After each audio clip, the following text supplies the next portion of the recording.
No, अब NEET 2025 के लिए थोड़ा समय रह गया।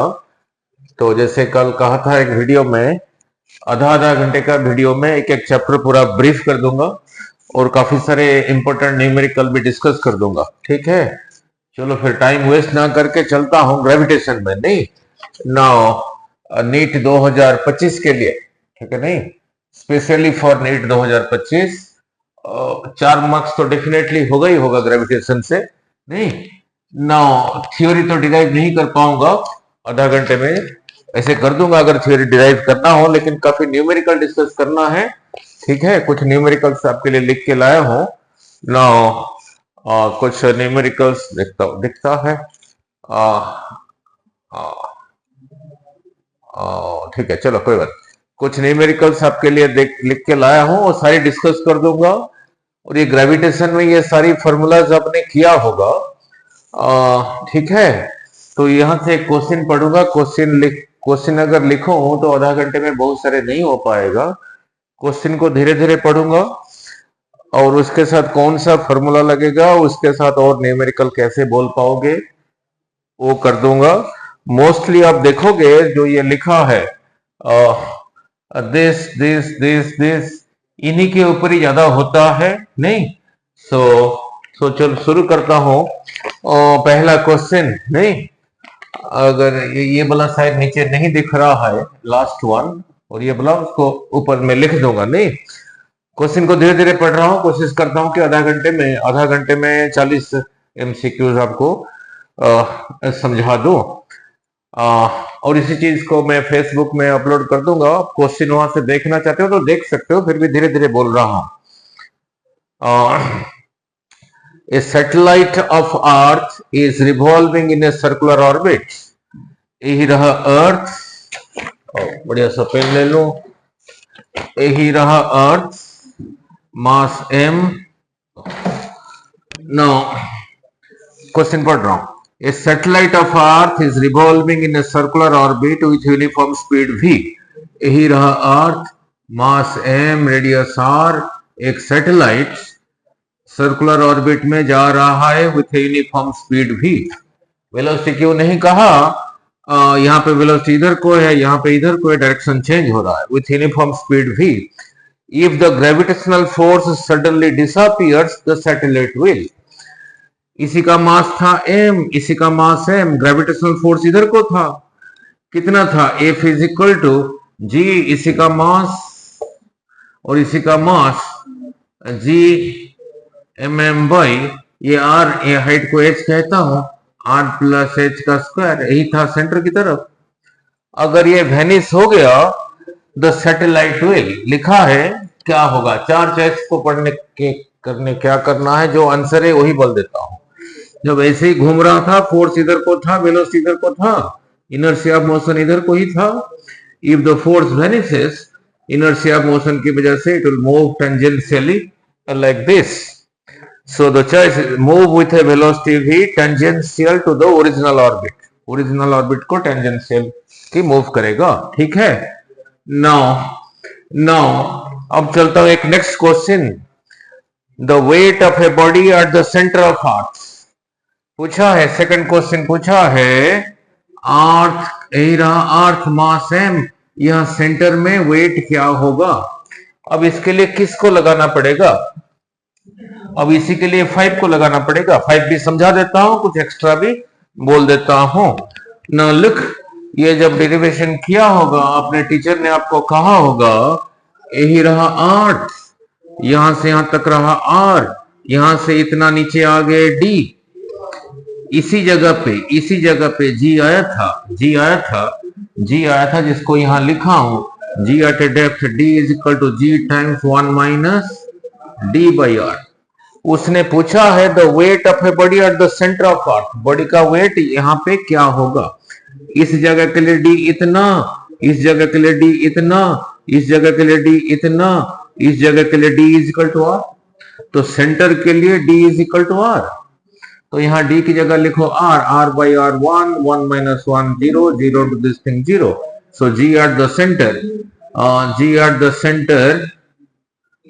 हो गया 0। और वेट क्या होता था, वेट इज ए फोर्स, होता था m इंटू जी। तो ये 0 को यहां लिखोगे, so the weight of a body at the centre of the earth is 0। हो गया ना, लुक। अब इसी के साथ अगला ऐसा पूछ सकता है, नाउ इसी के साथ अगला ऐसे पूछ सकता है, ऐसे पूछ सकता है, एक एक्स्ट्रा कर दो, यही रहा रेडियस ऑफ आर्क, कहा एट ए डेप्थ यहां से यहां तक को d is equal to R by 2 पे g क्या होगा। तो यहाँ पे g क्या होगा, इस पॉइंट के लिए डेप्थ रहा ये जो कि दे रखा है r बाई 2, तो इसी एग्जाम्पल में d की जगह r बाई 2 लिख दो, जो होगा होगा। So g at a depth d will be, इतना ही था सरफेस पे, 1 माइनस d की जगह लिखा r बाई 2, d की जगह लिखा r बाई 2, ये r नीचे है ही है, नीचे ही रहा, सो दिस कैंसल्स, तो g इंटू 1 माइनस 1 बाई 2, 1 में से आधा चला गया, आधा रह गया, g by 2 at a depth d is equal to r by 2, g यही रहा। वहां पे एक्स्ट्रा चीज पूछ सकता है, अगर यहाँ पे वेट 20 न्यूटन है किसी मास का, तो यहाँ पे वेट क्या होगा, वेट होता है m इंटू जी। तो यहां से यहां जाने में g आधा हो गया, तो फिर m ये आधा हो गया, तो फिर वेट भी आधा हो गया। मान लो यहाँ पे वेट था 20 न्यूटन, यहाँ पे वेट हो गया उसका आधा 10 न्यूटन। 3 न्यूमेरिकल हो गए, थोड़ा एक्स्ट्रा भी हो गया, 4 भी हो गए, नहीं इंटरेस्टिंग बनेगा आके, ठीक है। फिर और फोर्थ, और एक करता हूं, फोर्थ वन इंपोर्टेंट, नीट के लिए इंपोर्टेंट, धीरे धीरे पढ़ रहा हूं। 2 particles of equal mass go around a circle of radius r. 2 particles of equal mass, here is a mass m, here is a mass m, go around a circle of radius r. Now under the action of their mutual gravitational attraction, suppose इनमें distance जो है वो है, now इनका centre of मास फिर यहीं पर ही होगा, ठीक है। तो इसी को ये इधर को खींच रहा है, इसी को ये इधर को खींच रहा है, ठीक है। ये डिस्टेंस को 2r लेता हूं ताकि समझाना आसान होगा। सो दोनों में फोर्स होगा g, दिस इंटू दिस दे रखा है equal m into m square, भाई ये डिस्टेंस का स्क्वायर 4r स्क्वायर, ठीक है। So this will move about the centre of mass, this will also move about the centre of mass. तो circular path में जाने के लिए चाहिए centripetal force, so this will be equal to इसी का m v स्क्वायर बाई यही r, m v square by r। आगे देखते हैं क्या पूछा है, the speed of each particle will be, तो 1r कैंसल्स, ठीक है, m कैंसल्स, दे रखा है इक्वल मास, तो ये स्क्वायर था इधर लेके square root, so v square is equal to gm by 4r का स्क्वायर रूट, यही रहा, ठीक है, क्लियर, gm बाई 4r का स्क्वायर रूट। नाउ लुक, इसी 4 को बाहर निकाल दो तो रहा 1 बाई 2 gm बाई r का स्क्वायर रूट, और ये चॉइसेस में है। नाउ फिर चलता हूं एक फिफ्थ क्वेश्चन। नाउ क्वेश्चन नहीं लिख रहा हूं, थोड़े से टाइम में ज्यादा डिस्कस करना चाहता हूं।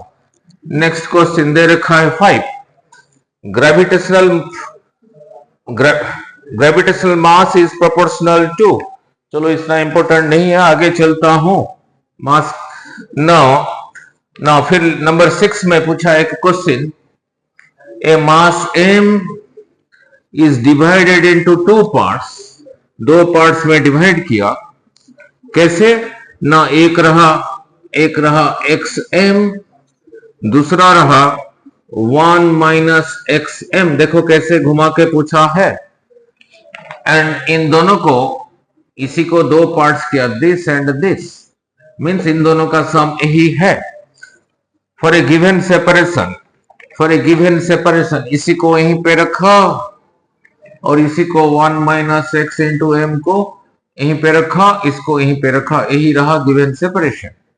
पूछा है the value of x for which the gravitational attraction between the 2 particles become maximum, x क्या होना चाहिए, इन दोनों में फोर्स जो है मैक्सिमम होगा।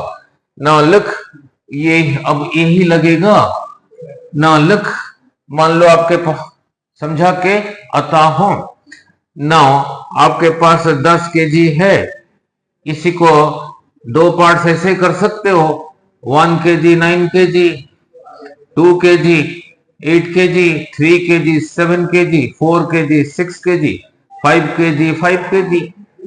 अगर ऐसे करोगे दोनों में फोर्स होगा जी दिस इंटू दिस 9/r²। अगर ये वाला किया तो फोर्स होगा जी दिस इंटू दिस 16/r²। सबसे ज्यादा यहीं पर होगा F is equal to G 5 into 5 25/r²। इसके पीछे फिजिक्स नहीं है, मैथमेटिक्स है।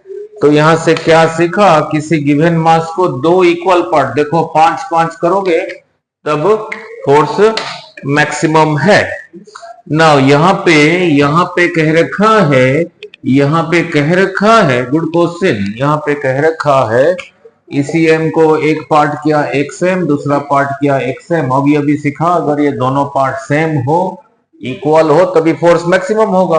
Therefore this x m is equal to 1 minus x times m. ठीक है, पूछा है एक्स क्या होगा, सिंपल अलजेब्रा, तो x m is equal to this into this m, this into this रहा एम एक्स। ये इधर आ गया तो हो गया कितना 2 mx is equal to m। ठीक है, पूछा है x क्या है, दिस कैंसल्स, सो 2 उधर को चला गया, रहा 1/2। तो x अगर 1/2 है, चॉइसेस में देखो है।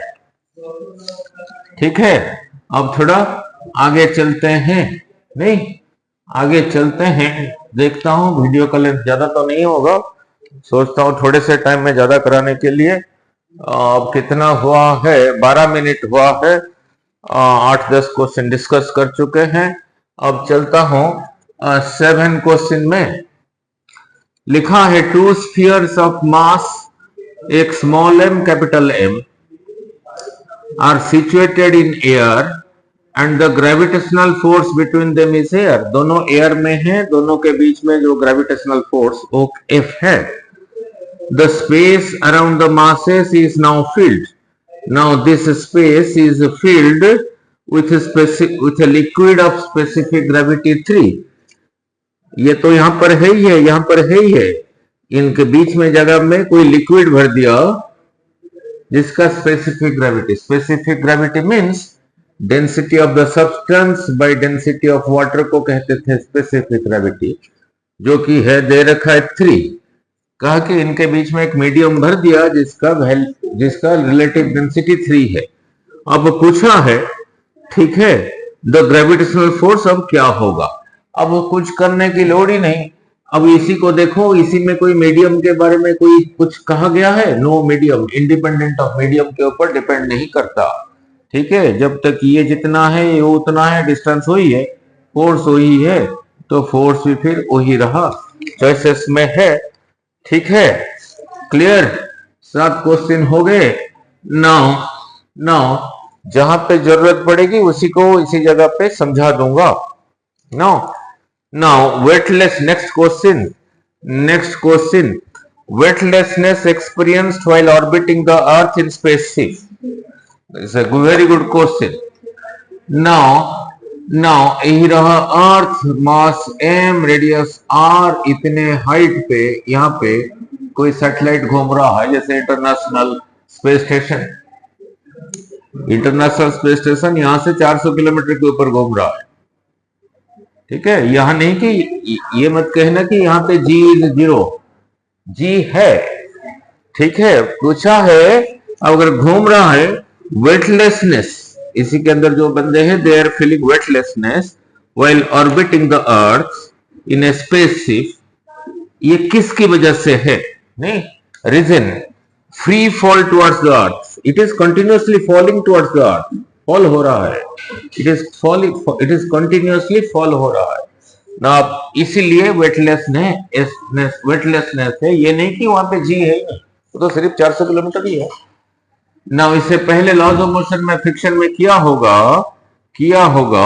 हियर इज ए पर्सन, इसी के साथ समझा देता हूं, इसी का वेट रहा नीचे को mg, नॉर्मल रिएक्शन रहा इधर को, मान लो यही लिफ्ट नीचे को जा रहा है विथ एक्सेलरेशन, तो यही इससे ज्यादा होगा तभी लेके जाएगा।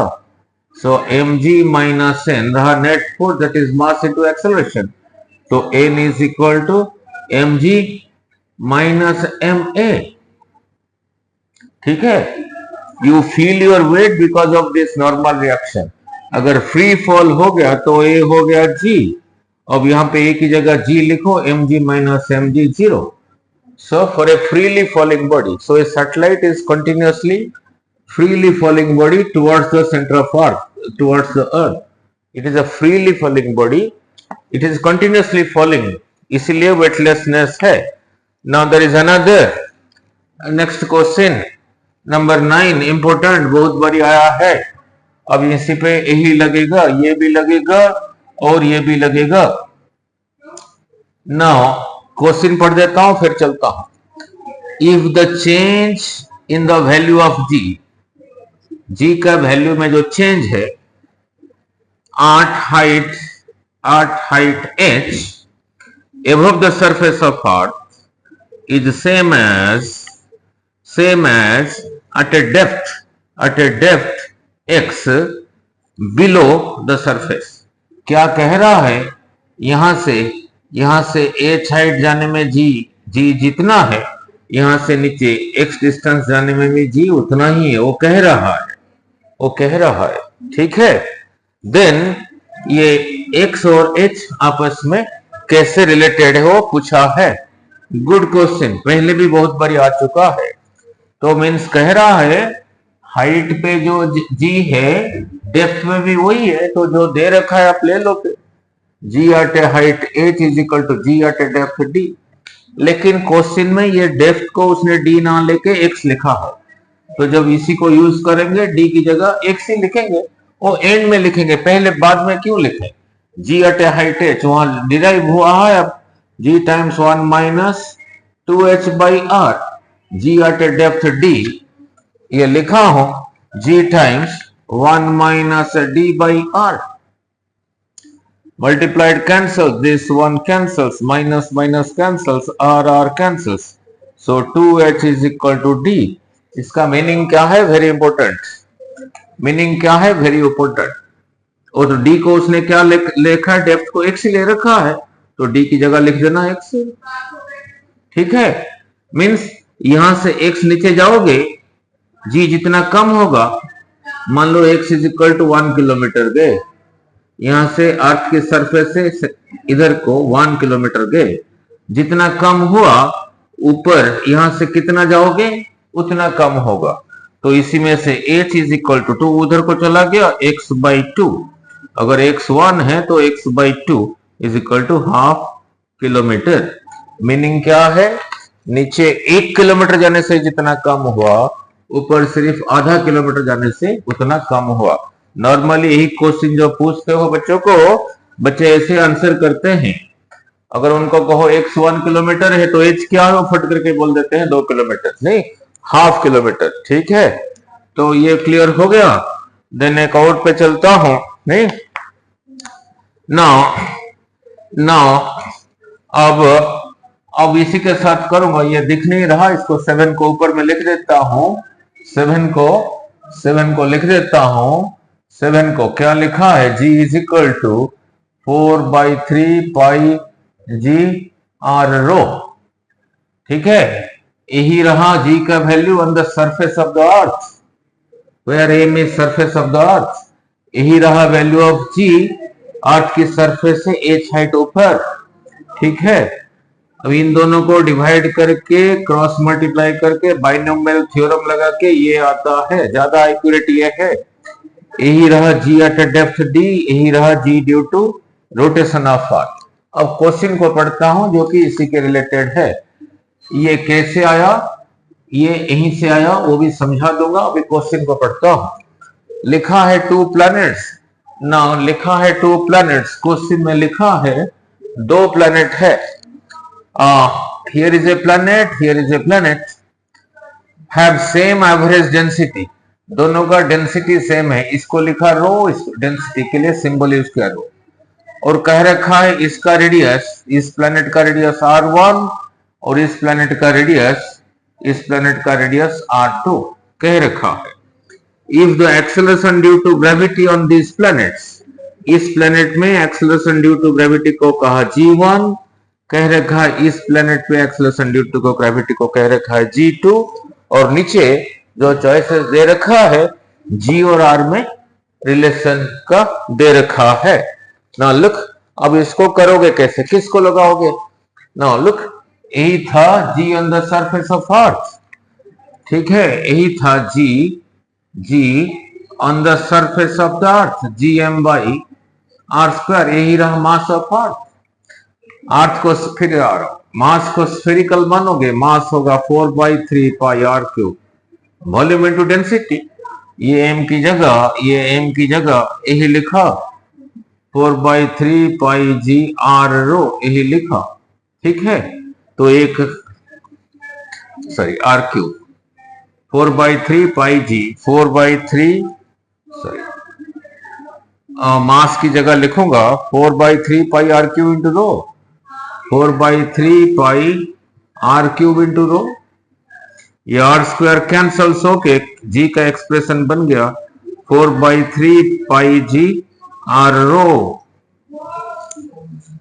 ठीक है। अब क्वेश्चन में दे रखा है इसका डेंसिटी रो, सेम डेंसिटी, इसका रेडियस r1, इसका रेडियस r1, यहाँ पे g को g1 कहा, यहाँ पे g को g2 कहा, और ये इनका g आपस में कैसे रिलेटेड है, ठीक है। तो हमें उस तरफ जाना पड़ेगा क्वेश्चन में r और g के हिसाब से, क्वेश्चन में r और डेंसिटी के हिसाब से जो g का फॉर्मूला है, जो कि यही है, वो लगाना पड़ेगा। तो यहाँ पे g को कह रखा है g1, अब इसी को लगाओगे 4/3 पाई g, इसी का r1, इसी का रो, यहाँ पे g को g2 कह रखा है, जनरल एक्सप्रेशन यही बन गया 4/3 पाई g, इसी का r को दे रखा है r2 रो। अब दोनों को डिवाइड कर दो, दिस कैंसल्स, रो कैंसल्स, तो क्या सीखा, g1/g2 is equal to r1/r2, और ये चॉइसेस में है, नाउ फिर अगला पूछा है, अगला न्यूमेरिकल अर्थ की रोटेशन की वजह से है, अगला न्यूमेरिकल अर्थ की रोटेशन की वजह से है, जिसके लिए हम इसको यूज करेंगे, नहीं ना, इसको कैसे यूज करेंगे समझा देता हूं, फिर चलता हूं क्वेश्चन में। यही रहा अर्थ, ठीक है। अगर अर्थ रोटेट नहीं हो रहा है, कोई भी चीज है, उसी का वेट रहा टुवर्ड्स द सेंटर mg, अगर ये रोटेट होगा, अगर यहां से यहां तक r है, यही पॉइंट यहीं पे रहे कि इतना रेडियस में ये r है, सपोज ये थीटा है, फिर यही रहा थीटा, फिर इतना होगा, फिर r cos थीटा, यही चीज इसी सर्कल में जा रहा है अर्थ के ऊपर, तो बाहर की लगेगा एक फोर्स, सेंट्रीफ्यूगल फोर्स m, ये बोला r, mr omega square, this is a force, अब इन दोनों का रिजल्टेंट यही होगा, ये जितना ज्यादा होगा ये फिर उतना बाहर की तरफ हो जाएगा, तो ये करके ये g ड्यू टू रोटेशन आ जाता है, g due to rotation of earth आ जाता है, यही आता है g minus r omega square cos square theta, इस जगह के लिए थीटा यही है, इस जगह के लिए थीटा कितना है, 0 है, मीन्स g, ये जगह रहा equator, g at the equator, theta की जगह लिखा 0, तो रहा g minus r omega square. इस जगह के लिए थीटा कितना है, 90 है, इस जगह के लिए यही रहा पोल, तो थीटा की जगह लिखा 90, तो ये वाला पार्ट गया, ठीक है।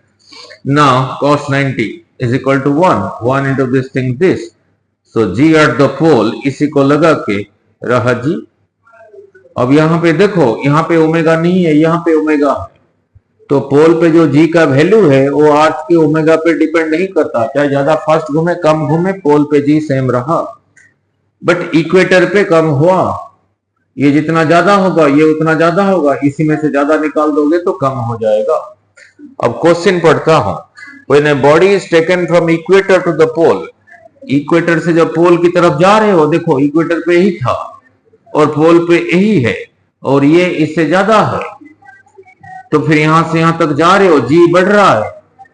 पूछा है वेट को क्या होगा, वेट होता है mg, तो अगर जी बढ़ रहा है तो mg भी बढ़ रहा है, तो यहां से यहां तक जाने में जब जा रहे हो your weight will gradually increase. ठीक है, 10 के करीब हो गए। देखता हूं वीडियो कितना टाइम का हुआ, 25 मिनट का हो गया ना, और एक कर देता हूं, 30 मिनट का रखते हैं, फिर अगले में फिर कराऊंगा। अगला गुड क्वेश्चन, नहीं अगला good question.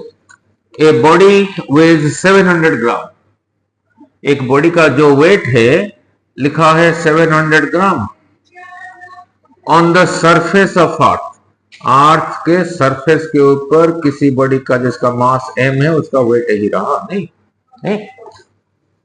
On the surface of the earth, how much it will weigh, इसका वेट क्या होगा, यही चीज क्या होगा on a surface of a planet, कोई और प्लैनेट है, हुज मास इज, इसी का मास है, इसी का 1/7, अर्थ का मास को m कहता हूं, यहां पे जो बॉडी है उसका मास स्मॉल है, अर्थ का मास को m कहता हूं। कह रहा है ये जो प्लैनेट है इसी का मास है अर्थ का 1/7 मींस m/7, ठीक है, and radius half that of earth, इसी का कह रहा है, इसी का रेडियस r है, ये जो प्लैनेट है मास m/7 है, इसको थोड़ा बड़ा दिखा देता हूं, कहा अर्थ का मास m, इसका रेडियस r, यहां पे सरफेस पे जो चीज रखा m, यहां पे उसका वेट रहा 700 ग्राम।